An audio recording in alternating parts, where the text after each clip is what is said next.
guys, it's David. Welcome to another episode of Right Politics. Today I wanted to talk about Cuba and the true cost of communism in the education system. So, in Cuba, because they are a communist nation, they do not have any private debt when it comes to people going to college. They don't even know the concept of debts because there are no banks that you can take out loans for personal gain or business loans, let alone educational loans. All of the debt that would occur to someone going to college is placed on the government. But there is a catch. The catch is that when these young professionals go into the workforce, they are paid 100 Cuban pesos a day, which, if you haven't been to Cuba, can only buy you an apple. For instance, a Coca-Cola canned, not even, a full 12 ounces, is 150 pesos. So one of the reasons why communists have to live in multi-families in one house is because there is nothing left but to take care of each other.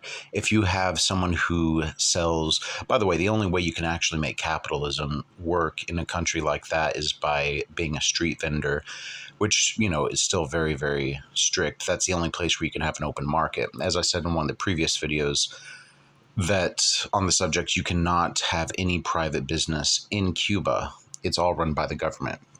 So you get one person in the house going and being a street vendor and making more pesos, and they could share it with, for instance, the doctors who make 100 pesos a day.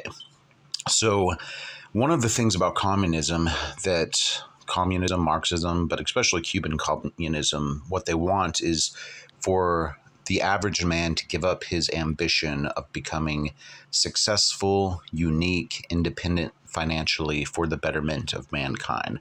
So it's kind of like listening to the song Imagine. Imagine there's no countries. Imagine there's no religion. Imagine there's no money. That's basically what communism is in countries like this. So these young hopefuls get a job as a doctor or a dentist or, a chiropractor or whatever you want to go into the medical field with the hopes of leaving the country. But the Cuban government freezes their passport for 4 years if you're like an average doctor, and if you're a specialist doctor for 8 years. So they don't want these Cuban citizens who have these skills to leave the country. They also cap young people from leaving the country, period, even on vacation. The only countries that they can go to are approved visa-free countries that are also communists. So they don't have the lure of capitalism to drive them away from the country. That's why so many people come to our country illegally, because they have the opportunity to seek asylum and immediately start working in their field. But if you want to legally leave Cuba, you cannot. The government will not let you. You can own a passport, but it will be frozen, and you will be in the midst of basically jackals who want to exploit your labor for no money. And that's the thing I don't understand about these liberal universities who live in the greatest country in the world, these professors making $100,000 a year, owning 2 homes, and they're teaching kids that communism is the answer and they want to burn this entire society down. So this is going to sound a lot like the gig economy. Most doctors and dentists and anything in the specialties of medicine, they have to work their 40-hour per week job, and they only make 3,000 pesos a month. But guess how much a dinner for 2 costs at any Cuban restaurant that's government ran? It's exactly 2,500 pesos for one meal. A taxi is 2,000 pesos.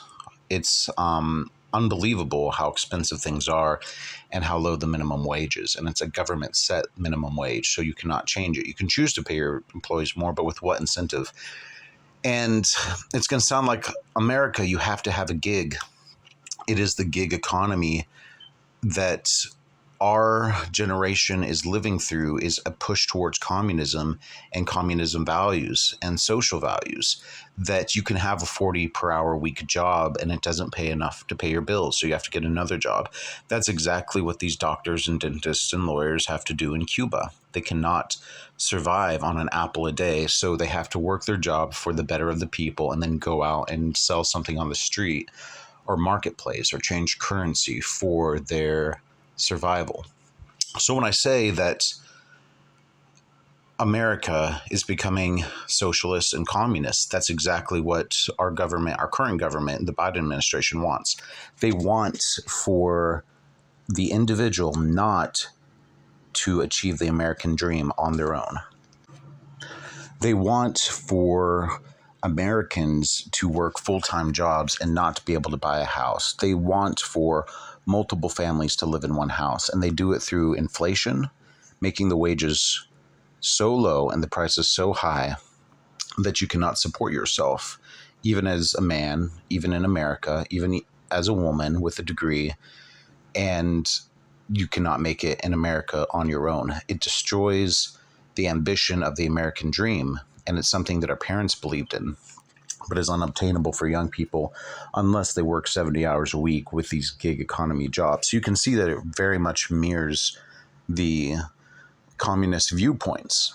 You want to work for the betterment of mankind and not for financial gain. Well, we're in a capitalist society, and you cannot eat your charity. You cannot do things for no money and expect to live in a society where you have to pay rent and buy groceries. Very expensive groceries, by the way, where you can work 5 days a week and it's not enough.